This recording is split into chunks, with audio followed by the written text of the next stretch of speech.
Welcome to the Continued Silence with me, Emma Jane Taylor, on UK Health Radio. The Continued Silence is focused on the very uncomfortable conversation of child sexual abuse and the importance of talking openly about this subject to try and normalise the conversation. Child sexual abuse is real. It affects millions of people around the world, young and old. The work we do is very much engaging more lateral thought processes on this terrible crime, supporting survivors, protecting children, and of course, helping those not wanting to listen to listen. Joining me each show is my resident panel, therapist Denise Corby, activist Chris Tuck, usually Mike Borton, my resident poet, but he is not with us again this time, but he will be back. Each week, we are joined by guests from around the world to share more insights on this crippling conversation and to help us share more important messages. This month, we are joined by our guest, Gloria Masters, and our theme is child sexual abuse materials, including imagery. Please stay with us for the next hour, and of course, do not go anywhere. We would like you to be involved in this conversation here on UK Health Radio. Okay, so welcome to the show, to my panel, Denise, Chris, and to Gloria. First of all, I'm going to come to Denise. Denny, we are talking about a very, again, a very deep, complex conversation, child sexual abuse materials, including imagery. This is a huge conversation. There's been a lot of conversation about it over the last few months, and of course it has caused lots of conversation on social media. What's your take on all of this, Denny? Yeah, it has, hasn't it? I think my first take and the first point I think we'd all like to get out there is that language matters. It really does matter. It has a huge impact on how it's seen and how it's dealt with, how it's reported, and how the justice system deal with it. So as a result of the NSPCC report, they very overtly published that unclear language leads to not only confusion, but can perpetuate the harm being caused within child sexual abuse. Very, very clear there is no such thing as child pornography. Child sexual abuse materials, including imagery, is actually children being groomed, coerced, and exploited by their abusers. I think if we've used child pornography before, it implies there's a subcategory of legally acceptable pornography rather than a form of child abuse and crime. So I think that's a really important opener to the show. So for me, it's about looking at the child abuse and exploitation and crime, but also around the legal pornography and the accessibility and impact upon young people on their developmental and sexual practice and beliefs. Thank you, Denny. It's again a really important conversation. We hear child pornography used so often across social media, in the media, and it's like you say, it's about language change and educating people on that language change. I don't know about you, child pornography I find so offensive as a survivor, and as who has experiences of this conversation. So it is, as you say, it's groomers coercing, abusing, and sexually towards children. It is not child pornography, and Denise is really right. It is about language and education. Thank you, Denny. I keep calling you Denny. I'm going from Denny to Denise today. It's very unusual. Yes, I know. Anyway, I'm going to call you Denny because that's what I'm used to seeing. It's just like you throw me Denny when I see Denise on your screen. But anyway, I know her as DC, but we'll call her Denny today. Thank you, Denny. Great opener. Okay, so Chris, welcome to today's show. I know this conversation is very important to you as well, and language is super important to you. So, materials, including imagery. When did we need to start changing it, and why has it taken so long to change this language? I think we've now come to a place where we're all talking about the prevalence of child sexual abuse and child sexual exploitation, including what the media term child porn. And it triggers many of us that have succumbed, unfortunately, to child sexual abuse and exploitation. And we are just not putting up with that language anymore because of what it actually means. Each image of child sexual abuse is a child being raped, a child being sexually assaulted, a child being tortured. And I could use more descriptive language, but I'm going to not do that. So each image is a crime scene. And even if that child is rescued, that image could last out in the ether for the lifetime of that child into their adulthood. And just, I've heard from victim and survivors that have had child abuse images out there in the ether, and the knowledge that it's out there about them is re-traumatizing and re-triggering for them. And it's just not right. We have to deal with this situation, and it starts with making sure we use the right language for the right reason. It's not child porn. There's nothing legal about it whatsoever. What you just said there, Chris, two words really resonated with me. It's a crime scene. It is a 100%. crime scene. And I've never heard anyone say that before. And I think that's a powerful statement there. What you say, and, the imageries are out there, and it will affect that young person who's now an adult for the rest of their life, because they don't know when they might see them again. They might show up when you're least expecting, potentially showing up past your death into your family, and how debilitating that will be for the next generation, and this conversation. So yeah, really powerful there, Chris. Crime scene. Denny, crime scene. Two very strong words there that Chris used, which I've never heard used for this conversation, but I found that really powerful. Yeah, it had a huge impact, didn't it? I felt myself kind of almost sit back. And it's absolutely right. The use of child sexual abuse, including images, enables immediate recognition that it's abuse immediately. It's interesting, when I was reading all around this, what I homed in on, and Chris, I don't know whether you've got anything to say on this, was that by changing the language, it was clear that the police were beginning to see it as something different, which I have to say, I found quite shocking. That just the change of a language, you would expect, wouldn't you, a police force to absolutely see child images as child images. But it was saying that as the language has changed, police are far more likely to consider what's lying behind the actual child abuse of the images and the material, whereas they hadn't considered that there was maybe something lying behind that as well. So I found that quite astonishing. And so, yeah, absolutely, Chris, to use the word crime scene is absolutely spot on and incredibly impactful. So impactful, so powerful. Thanks, Denny. So today's guest is Gloria. Gloria, it's great to have you with us on today's show. Obviously, you've just listened to the introduction with Denny and Chris there, and obviously you've got your own story. But before we get into sort of a deeper conversation, let's just, if you can just introduce yourself to our listeners here on UK Health Radio. Thank you. Sure. So my name's Gloria Masters. I'm a survivor of 16 years of child sexual abuse, including exploitation material in the form of images and videos. So I'm also an author of 2 books. One is my memoir, and the second is a guide for adult survivors of child sexual abuse. Thanks, Gloria. And just tell our listeners where you are at the moment. Living. So based in Auckland, New Zealand. So we're 5:30 in the morning here. And would you like me to tell you what's going to happen on your Wednesday? Yes.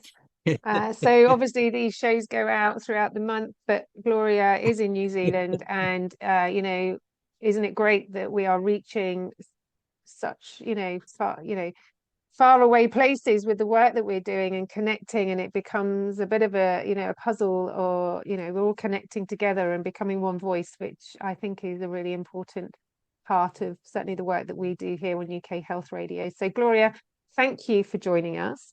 So given what you've just heard from Denny and Chris there, what kind of thoughts or feedback, or anything to add really to what they were saying about this conversation of child sexual abuse materials, including imagery, Yes, against the conversations that we hear about it being child sexual abuse porn? Yes, and I love that Chris mentioned this, and I 100% agree with Denise. Look, it does, you do take a step back. Each of those incidents are a crime scene, and wow, the power of that. But equally, I want to come back to something Denise said, because I believe it's so powerful. The grooming, when you consider this, in my opinion, it's actually, your comment was, it's interesting that the police are now seeing it the way they are, which is taking it much more seriously. And I would just like to offer this as a theory. It's never just the children that are groomed, and I believe all of society, including police, are groomed as well, including languaging. So when you consider that child porn, as you just said, EJ, compared to what it actually is, which is child exploitation material, including imagery, there we have it. It's not palatable anymore. So I just want to say, I think grooming happens with everybody. Yes, and really important part of this conversation. Now, Gloria, just sort of talking about this again, sort of the pornography side, and I think just to sort of reiterate the importance of changing this language. Here in the UK, we still hear often the media, the social media, people out there talking about pornography, children pornography. In New Zealand, do you think that the same conversations are happening there, or do you think there's been a change and a shift in this conversation back, to materials, including imagery? Yes, look, it's interesting. So first up, New Zealand lead the world in child sexual abuse statistics. We know that by the time a girl is 16, she will have been, not might be or could be, but will have been sexually abused. So that's nothing to be proud of in our country. We equally have it for boys, but the numbers tend to change to up to 1 in 4 to 6 boys will be abused by the time they're 16. So that leads me to answering your question, which is, I don't believe we are as far ahead as you guys in the UK on this. I believe the languaging is still child porn, which makes me feel physically sick as I say that term. And therefore it's palatable, team, and it's, it's seen as it's not taken as seriously. No one's taking a step back with it. Every day on our news and in our media, there is more coming about child sexual abuse. However, it's crickets. The power of silence threatens to overwhelm us around action. Gloria, can I just double check with you about your stats? Did you mean every girl will be abused, or is it 1 in 4? No, I beg your pardon, 1 in 3. 1 in 3 girls and 1 in 6 boys, did you say, is your stats in New Zealand? Yes. Yeah. It is similar over here, to be fair. No one knows the true prevalence. Everyone's tried to have a stab at the number, but we all come to the conclusion that it's far higher than what we know it to be reported as, because we know it's underreported. 100% agree, which is quite frightening, isn't it? Yes. Yeah, it's very frightening. Yeah. Yeah, so and that's I think, why these conversations are powerful, so powerful and needed. Thanks for clarifying that, with Chris. And I think, you know, 1 in 3, 1 in 4, 1 in 5, 1 in 6, 1 in 10, 1 in 20, whatever it is, it's 1 in something, is one too many. And, you know, I see stats thrown around left, right, and centre about it being 1 in 3, 1 in 4, 1 in 6. And every time I look at it, I just think, you know, it should be none. I mean, you know, that's what we're working towards. That's what we'd like to see. Will it ever happen in our lifetime? Will it ever happen in the world? We'd like to think so, right? But I guess the reality, Denny, is that, you know, these conversations potentially reduce the risks because it's awareness, it's knowledge, it's education, and it potentially will be saving one child or educating an adult to help with monitor a child's behavior to help them not go into those dangerous situations of being groomed. Yeah, of course. And we know, don't we, that silence is deafening around this topic in every area of society. And so the more we hear about it, the more we really look at language, the more people feel they can come forward. And, you know, it's not for everyone to disclose. There has to be recognition of safety within that. But disclosure doesn't always mean that the message is getting out there. Shows like this, the work that Chris does, Gloria, the work that you do, I feel myself that over the last 18 months in particular, the silence is beginning to shift somewhat. We are beginning to have conversations in my friendship groups, in kind of sports clubs. The conversation is beginning to happen. But I think I want to just go back to what Gloria said. And again, that really impacted upon me. You're absolutely right. Grooming happens to everybody when child sexual abuse is at play.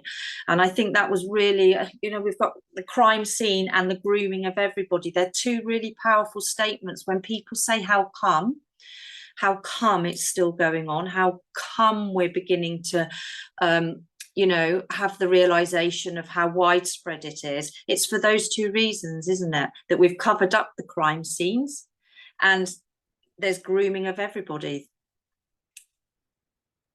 Absolutely. Look, we're going to take a short break now. So please don't go anywhere. We will be back after this. UK Health Radio, the station that makes you feel good.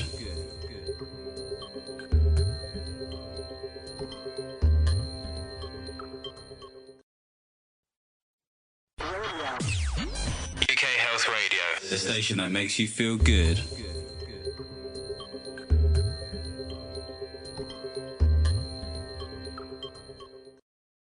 Okay, welcome back to today's show where we are talking about child sexual abuse materials, not imagery, with me, Emma Jane Taylor, and my resident panel, Denny Corby, Chris Tuck, and of course, our guest today, all the way over in New Zealand, is Gloria Masters. The conversation is a difficult conversation. If you've just tuned in, we are talking about child sexual abuse materials, including imagery. We are looking at education. We are looking at changing language. We are looking at taking a shift away from that horrible conversation of child pornography, because it absolutely isn't.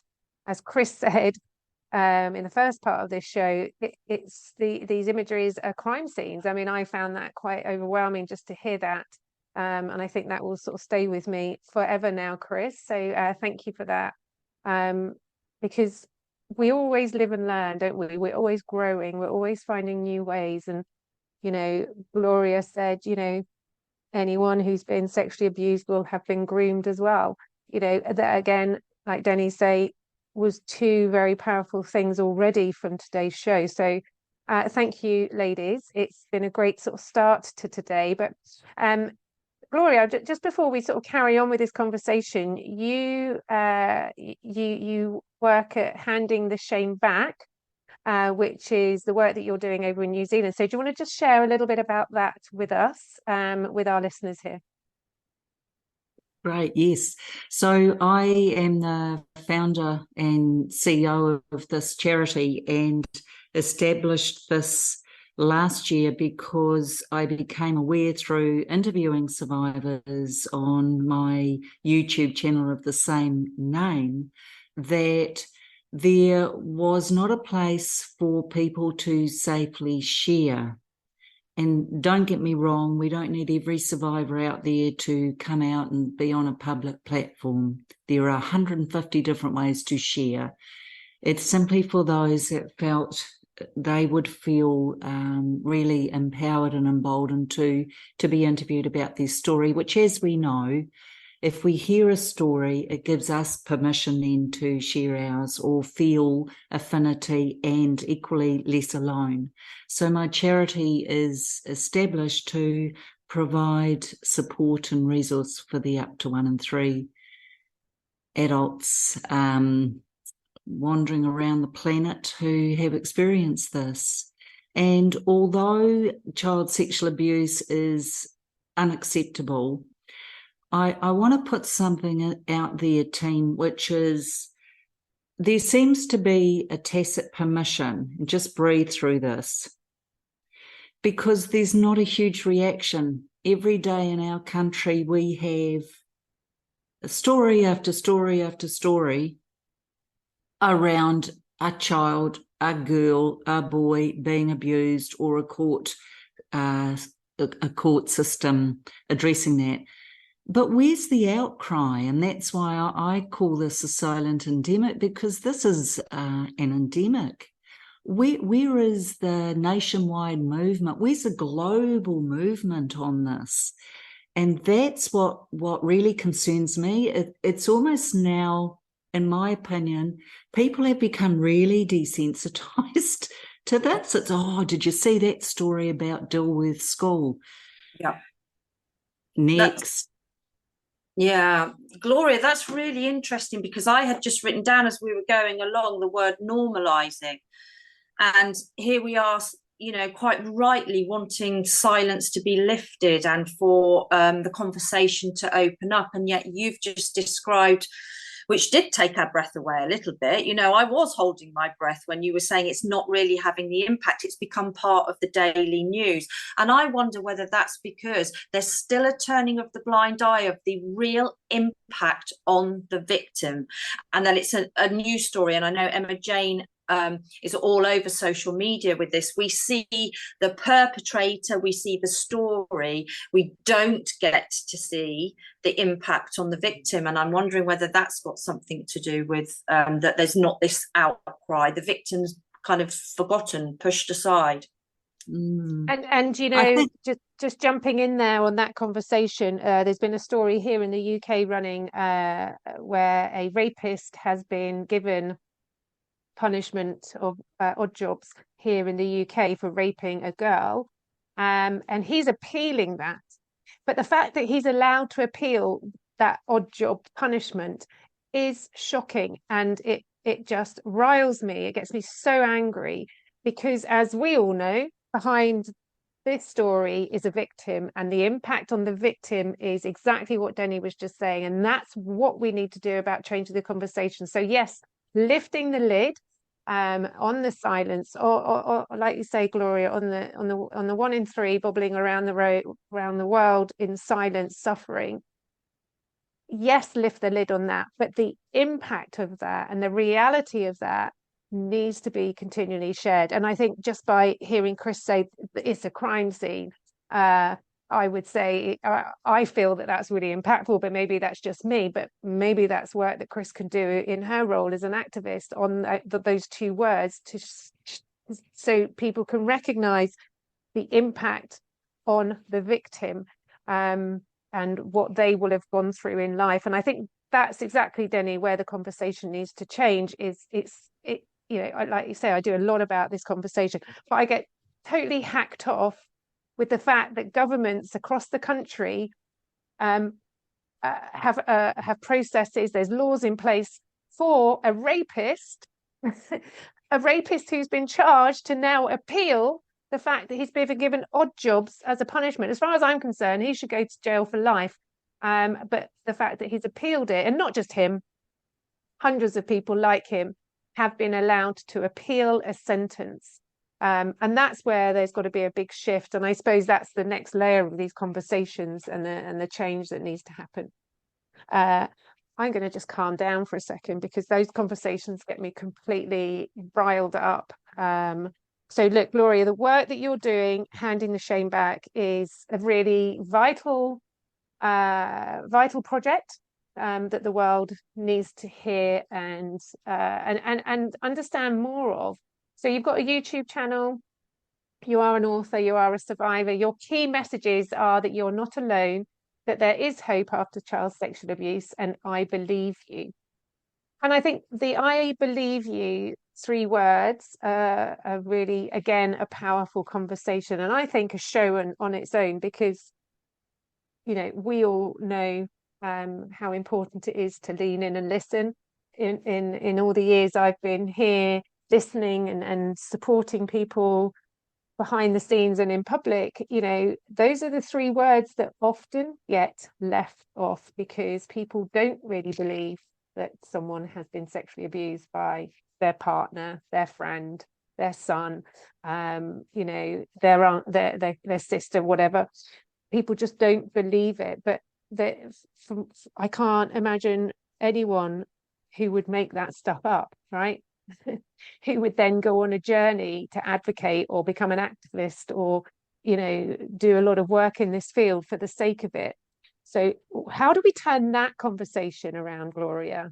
How do we help people who are on the outside just start listening in a little bit more to believe someone talking about this conversation? Thanks for the question. Well, I decided not to throw that at Denny. She looked like she was busy up there. Well, look, how do we turn that around? I think what we have to do is realise that for most good people, it is so uncomfortable and so unpalatable that they struggle. And their biggest wish, apart from trying to support, is to actually have you shut up and go away, with all good intent.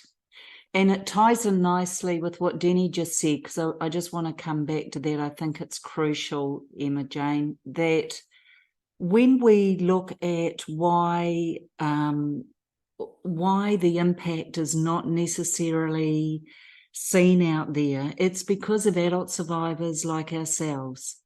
People have a little narrative around it, which is, oh, have you been able to move on yet? Or, oh, do you still need to talk about this? Or, oh, but that was so long ago, wasn't it? Or, oh, I always thought he was a good guy, I liked him. And so you can see how for people, when we look at why child sexual abuse is not a big, oh, that's terrible.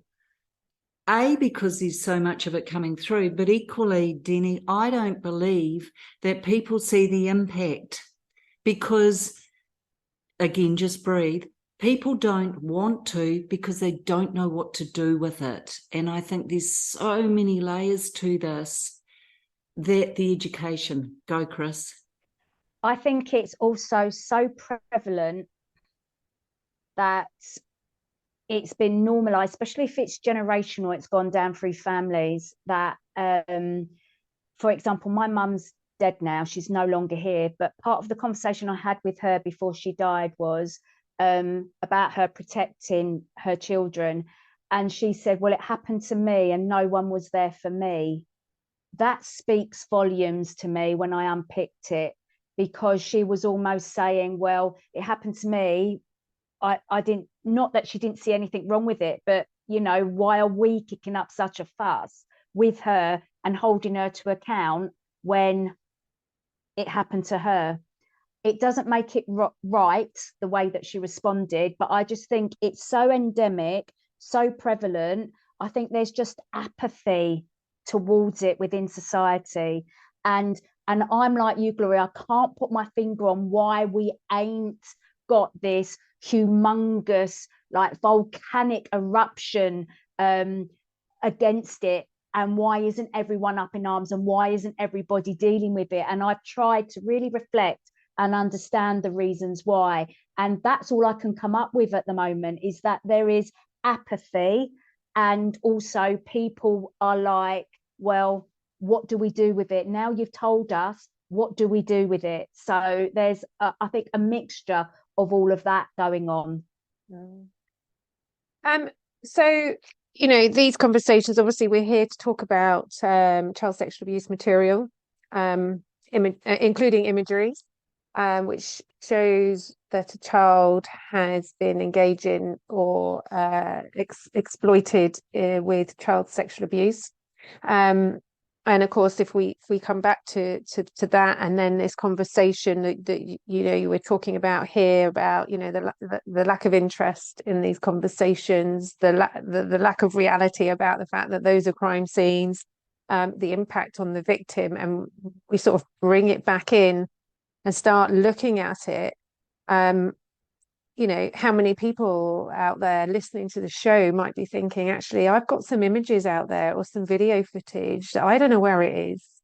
I'm now too scared to speak up. I'm too worried about what might happen because I start saying that there's images, and they might start throwing back. What do we do with that, Denny? How do we sort of guide anybody who might be sort of feeling right now a little bit nervous about the fact that there is some materials out there on them? Obviously, it's not this isn't their fault. This isn't their shame. And it shouldn't be their silence. But of course, as we know, as we've already discussed in this show and all of the other shows that we have done, the silence is deafening because of this, and the shame and embarrassment people might be feeling because of, now being adults, knowing that there's images out there.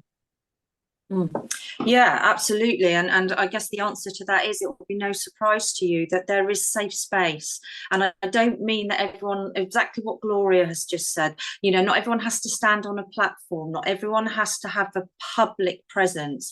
But when we're talking about the impact, we know the impact on survivors of child sexual abuse. We know that it's addictions. We know that it's core beliefs around shame and blame. And so I would urge anybody, and I know we have a system in this country at the moment that's a breaking point, but there are safe spaces. There are many organisations, there are therapists, they can get in contact with you, Emma Jane. I would encourage a safe space, if they feel that they're safe enough to do that, to start having conversations. Yeah, and my door is always open, because I have signposting to pretty much everyone I know who can help you on from me, if so I can guide you forward on these conversations. And it's remembering that these conversations on materials, child sexual abuse materials, including imagery, we know that they are out there. We know that they are causing concern. We know that they are destructive and damaging people, and leaving people living in fear. We also know that there is a lot of support for you, and we are here to sort of guide you and help you. If you are sat in that position now, listening, thinking, yeah, that's me, and you feel confident to, please do get in touch. Yeah, no, Jane, on that topic, we often look at kind of what we can do to help kind of protect, don't we? And I'm immediately thinking around the pandemic has brought about a volume of high use of social media for all of our young people. The risk is so huge that they are going to now fall prey to the issue of child abuse material with imagery.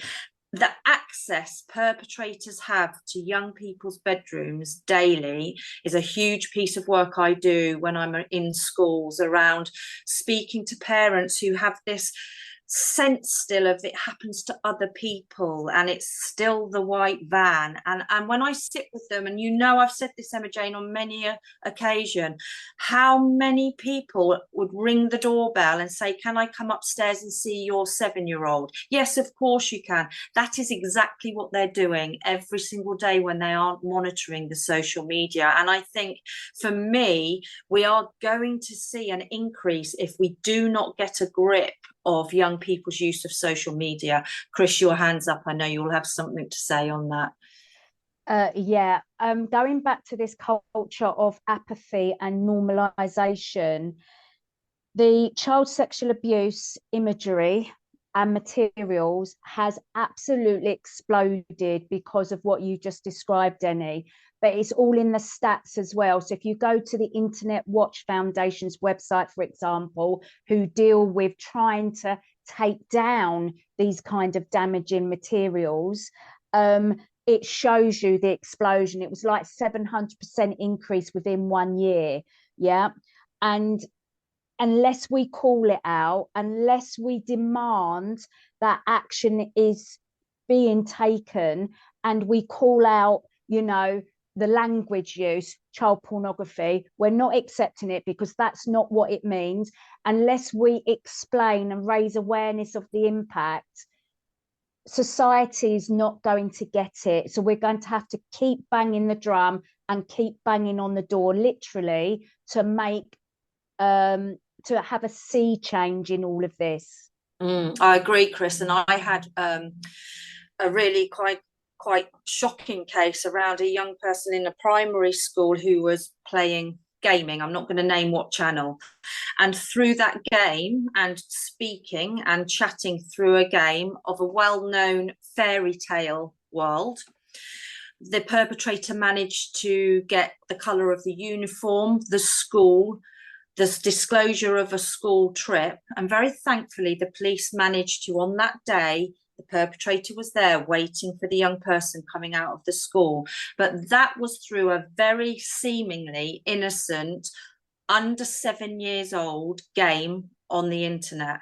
This is how easy it is for perpetrators to access our young people. And I just don't think parents get it, do they, EJ? They just don't get it. They don't understand how dangerous the internet is for their children. No, they don't. And I think we'll take a short break and continue with that conversation, because that in itself is a really big and wild conversation to have. So look, don't go anywhere. We are going to be back after this short break. UK Health Radio, the station that makes you feel good.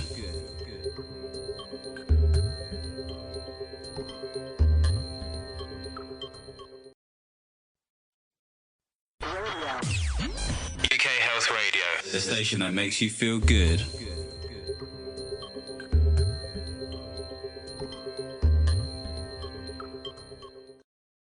Okay, welcome back to today's show with me, Emma Jane Taylor, here on UK Health Radio with my panel, Denny and Chris, and today joined by Gloria Masters. So, you know, before we took our break today, we started discussing parental responsibility on the conversation of child sexual abuse materials, including imagery.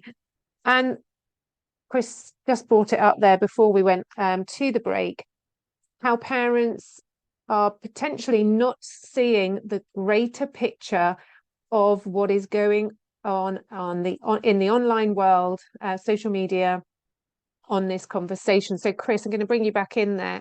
You know, I have big issues with this. There have been some huge influencers, and I'm not even going to mention their names because I don't want to flag them up any more than they need to be, but they've been online, they have been they've been sharing pornography on they've pinned it to their profiles.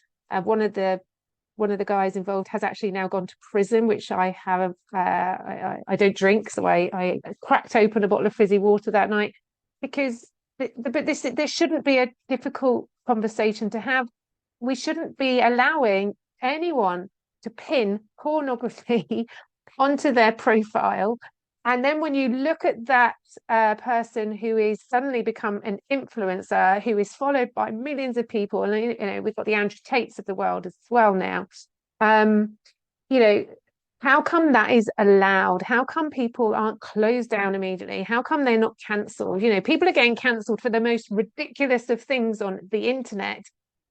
But and balance, nothing comes close to some of the stuff I see, and I just can't get my head around it. And sometimes I just think, have I lost the plot? I mean, am I literally going crazy here on this? Is it just me? I mean, I know it's not, because I know that I'm joined here by people who understand. But this constant battle with what's out online, what's being allowed against what isn't, is just so imbalanced, Chris. Yeah, it just doesn't make no sense, does it? I mean, the social media platforms, I've got so much to answer for. And the amount of things that I've seen that I've reported to different social media platforms, and then it comes back and it goes, it's not against our community guidance. And I'm like, what? So my only other option now is if I see anything that I deem not right, not appropriate, then I just report it to the Internet Watch Foundation and let them deal with it. Because, you know, we have to just keep calling it out.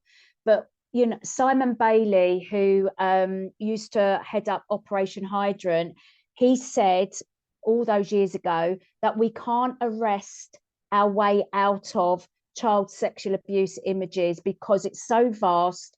It's a growth industry, there's lots of money in it, and so many people are taking part in it. There's such a high demand, and my skin crawls when I say this, there's such a high demand for it that they just can't keep up with it, and this is worldwide. So like, what the hell is going on? Who is fueling this? Why would so many people be interested in harming children and young people? It just makes me sick to my stomach. So I don't know if any of you heard this story, but it kind of drove me a little bit insane. So earlier on this year, Twitter locked out a bird charity, a scientific study on birds, because they were posting about woodcocks. And they've been banned now from Twitter because of it, and they can't get back onto Twitter. And I'm like, well, so this charity is sharing work about birds. There was no sexual context in the messages, as far as I could see anyway, because I had read them all. They've got banned, yet some of the stuff that I get sent on Twitter is just so freaking gross. I cannot understand, but like you say, the industry is so big. It's just so imbalanced now with these conversations that it kind of gets to a place where you think, I don't know if I want to be in this world, right? On that social media world where they are banning scientific bird studies, surveys, who are genuinely doing great, lovely work out with nature, because they've used the word woodcock, which isn't offensive. Yet I saw pinned to a tweet an influencer, his girlfriend was giving him oral sex online in his pinned tweet. And he's not banned. He's now in prison, but he wasn't banned for years. It doesn't make sense. Gloria, I know you had your hand up as well. Sorry. And Denny. Gloria. I just, yeah, and look, it doesn't make sense. And similarly with the channel I'm running, you know, I'll often get warnings because it's explicit, but there's always trigger warnings. However, I want to come back to what Chris said, because I think it's important. We are using the word normalizing the conversation to try and bring attention, yeah, to all of this. But what we don't realize is that out there, we are being groomed, just pause for a moment, we are being groomed to accept that this material is, oh, it's just a bit of fun. It's just, you know, adults having a bit of fun. But what happens is, through all our key media, through all our TV channels, radio stations, etc., there's this hinted at or alluded to sexualization of people and, dare I say, children. And we can see it. Look at any music video. Look at what young children are watching in terms of music video. And that brings me to my next point. The United Nations reported at the end of 2021 that the biggest growing industry, global industry, is human trafficking and child sex trafficking. So let's close the loop. How do people get interested in that? Through child exploitation materials. That is where the demand is. That is where the money is. That is where the growth is. So it's not that we cannot keep doing this. We must keep advocating and pushing and raising our hands, because we're saving lives. Just don't underestimate the power of that statement. But I'm just here to say we're being groomed as well. Yeah. We just may not have realised it. Do you know, Gloria, that kind of moves into the aspect that I was looking at there, and we know that, and when I say pornography, I'm talking the legal pornography, which is adults. And we know that the legal pornography is to sell or share adult pornography with other adults, but not if categorized as extreme. Well, my question is, what's extreme and who decides what's extreme? But as a therapist, I'm intrigued when I look at the effects of pornography on the brain. And we know that pornography consumption resembles reward-seeking behavior. We know that, very similar to alcohol and drugs. And so therefore, when pornography is being viewed, and particularly the amount of pornography that's accessible to young people these days, we know that increases dopamine over time, and the brain builds up this tolerance to dopamine. So in order to get the same sense of pleasure and reward seeking, there's only two ways to go. You access more, or it becomes more extreme. You need more extreme content to have that dopamine rush. And I don't think that I can't sit here and think that there has to be a correlation between that, what goes on with huge consumption of pornography and I hate the word normalizing, but I am going to call it. Our young people are living their sex lives, are getting their beliefs, are getting their reward-seeking dopamine through a quick switch of a button. And, it's legal.